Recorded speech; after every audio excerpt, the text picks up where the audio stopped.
This is the summary created from the video. Lecture 24, Intrapersonal Communication. Intrapersonal communication involves internal dialogue, self-reflection, and processing stimuli crucial for self-understanding and effective external interactions. It encompasses aspects like willpower for self-improvement, emotional regulation, and vigilance against self-deception, which can strain authenticity. An individual's personality, beliefs, self-concept, and body image significantly shape their intrapersonal messages and self-esteem. A healthy self-concept and ability to control emotions are vital for productive communication, self-evaluation, and relationship preservation.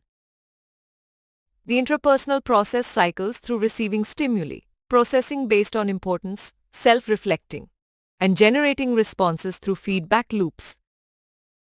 Mastering intrapersonal skills cultivates confidence, self-awareness, and the ability to communicate effectively, fostering satisfying interpersonal connections. Please stay tuned for more summary videos.